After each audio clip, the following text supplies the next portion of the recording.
there is a legitimate authority in South Sudan, and that is the government of South Sudan, headed by His Excellency President Salva Kiir.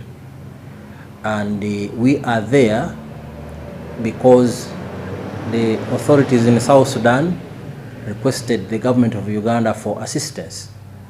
And President Yoweri Museveni, who is a long-time Pan-Africanist and who has really stamped a very serious mark on peace and stability in the region, responded positively.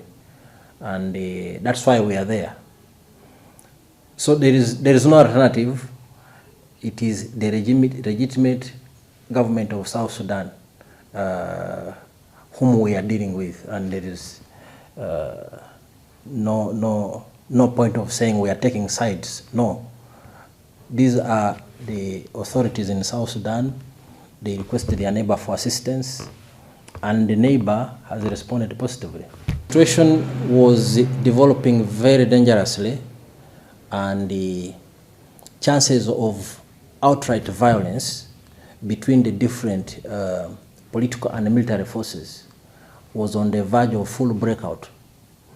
These tensions had been simmering for months and weeks, which had culminated with some more ministerial and other senior government official sackings and so on. There were threats and counter accusations by both sides, and the reports we have become privy to suggested that the opposition forces were mobilizing a military operation. So basically it was on the verge of breakout of full military hostilities, and our intervention was a timely one and prevented that situation, because we have been there before in 2013, and the results were horrifying, because close to 500,000 people were killed in 2013, and for the ensuing 5 years, millions of people were internally displaced. Many fled across regional borders into Uganda and other neighboring countries, and it took a lot of effort by regional international players for these contending political forces to come back on the negotiating table in peace talks which were held in Addis Ababa, Ethiopia. And they are where they are because of those concerted efforts. Now, it would be really frustrating if those efforts were to collapse entirely. And that's what we wish and pray that doesn't happen, not only for the sake of the people of South Sudan, but for all of us, Uganda and the region. We need to ensure that trade remains active among our people. The people of South Sudan are our brothers, and it's in our interest that we continue to strengthen that bond between the peoples of the two countries, but also to ensure that our region doesn't keep falling back into violence, cycles of violence. We want a stable, peaceful, and economically prosperous East African region. Of course, with the tensions high in the air, especially before we went in, it was a very worrying development, and the people were rightfully concerned. In fact, foreign nationals from many of the countries in Europe and North America, the United States and Canada, evacuated their nationals. They came here in Uganda to Entebbe, and others proceeded to other places because of that emerging security threat. So we are Ugandans, but with our presence there now, it has brought in some reassuring and encouraging development. for people doing their business, Ugandans, Kenyans, and other nationalities, but also the South Sudanese themselves. So for now, as it stands, the situation is relatively calm. I think there is no need to panic, but people there need to continue to remain vigilant because anything could happen. Be vigilant, but continue to do your business as usual. And we are there. If they need our support, we will give it. If we have new information, we will also share it in a very timely manner. Those discussions are still ongoing between the government of Uganda and the government of South Sudan. But you should also note that there is a status of force agreement which was agreed upon and signed way back around I think 2010. Even when we intervened in 2013, it was under that binding agreement, and it has never been expunged. There is an existing status of force agreement which was agreed way back in 2010 or thereabout. I'm not exactly sure about the actual year, but it is still valid and it has never been expunged. But of course, discussions are still ongoing between the government of Uganda and the government of South Sudan. More arrangements will be agreed upon, and in the meantime, we continue to fulfill our mission tasks as UPDF, and when the discussions have been exhausted, our strategic leaders will guide us accordingly, and we will abide with whatever guidance they give us. We are dealing with the real and serious issues in South Sudan, and for the people of South Sudan. These are matters of life and death. It is safe to assume that if the UPDF had not intervened as we did a fortnight ago, South Sudan would be in full-scale violence right now and on fire, with people dying in their hundreds or even thousands, and all the destruction that comes with it. So we believe that our intervention was timely and prevented a worse situation from breaking out. And if Dr. Riek Machar is honest, along with his supporters, they will know that Uganda has a very strong track record. For generations, we fought alongside the SPLA. Even when they attained independence, we have continued to stand by their side.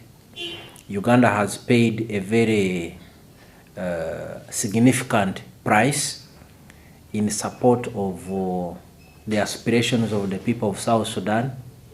Our own soldiers died in South Sudan.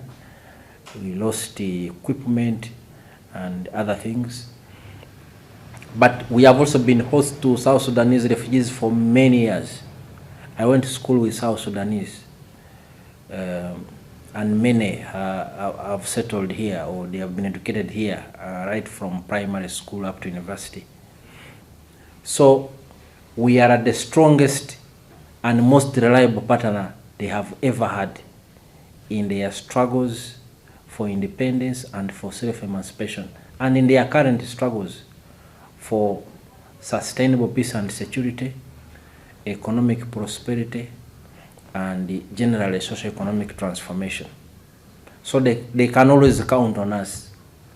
So any suggestions that we are there for any other reason I think is quite preposterous. We do not have any chemical weapons in UPDF.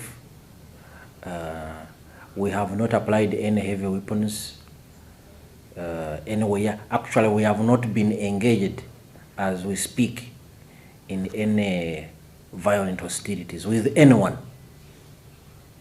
Not the White Army, not the other allied forces, and so on.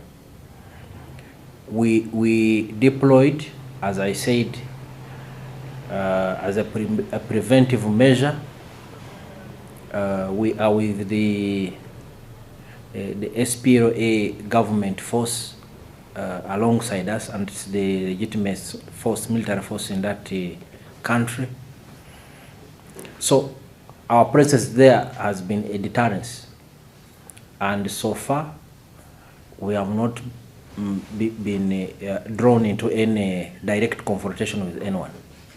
And we hope that it will continue that way, because our overriding interest is to break that cycle of violence which for so long has broken the hearts of people in that place. There is no basis or truth in those allegations. I think Dr. Riek Shah is driven by other ulterior motives. For starters, he is very irritated and does not like the presence of UPDF in South Sudan, because probably he thinks we stand in the way of his own personal ambitions, which is, I think, quite unfortunate. The ambitions of the people of South Sudan come over and above any individual aspirations or ambitions. It is their well-being which counts first, not someone's ego or ambition to be president. What the people of South Sudan, the leaders, and all the key stakeholders should be doing is to come together and agree on a framework in which they can work together for peace and security for their people, so that we don't keep going through the same cycle of violence every few years down the road. We are not, like I've already pointed out, we are dealing with a real situation, not fictitious issues. These are real situations, these are lives of people, and that is why we are there. And fortunately, the people of South Sudan can see that very, very clearly, despite the rhetoric of some of their political players. So we are not worried. International organizations like the UN have an obligation to ensure that there is peace. They are meant to be arbiters to resolve local conflicts, or indeed even international conflicts. So if there are other players, and of course there are other players, and they are playing a constructive role, we have no problem with it. But we also have our own role to play to ensure that the people in South Sudan, for the reasons I've already well elaborated upon, continue to live in peace and harmony and pursue their individual and collective interests, so that they do not keep running around. They've been running around for more than the last 40 years. And I think it's about time that the people of South Sudan settle down and concentrate on serious development issues that concern their country. What I've explained, we are transparent. Whatever we do it in the open. There is nothing we are doing behind closed doors that the world does not know about. When we deployed our forces in South Sudan, initially our special operations units, we came out and told the entire world that we have taken this kind of action. So we are transparent. there is nothing we do or we are doing in hiding. Whatever we do, the world will know about it. Rwanda and Uganda are brotherly countries, and we are one people, really. And we are talking about East Africa, and that's what it means to integrate as a regional grouping. East Africa now has 6 or so countries. What we are doing with Rwanda is what we do with Kenya and other countries. We've been holding similar meetings with Kenya, especially in the 3rd division area of responsibility. That is the area of Uganda bordering Kenya in the Turkana region, over issues of cattle rustling and so on. So these are issues of defense diplomacy and continuous engagement to ensure that we are always on the same page, we support each other, and cooperate to solve issues that affect all of us.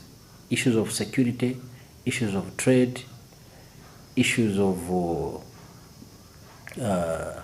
terrorism, like we are dealing with a very big issue in the Eastern Congo of many armed groups, people being killed, people fleeing to Uganda, to Rwanda, to Burundi, and other places. So our relationship with Rwanda is very healthy, and it is going on just as it should be. It is unfortunate that there is a time, or there have been moments in our relationship with Rwanda when relations grew a bit frosty and there was misunderstanding. But those issues have since been harmonized. And the most recent case was in 2021 when General Moses Kainerugaba, the current CDF UPDF, but that time in his capacity as Senior Presidential Advisor for Special Operations, managed to intervene using his personal initiative and resolved whatever difficulties were there between Uganda and Rwanda. And now our relationship has grown again. It is normal and it's going on well.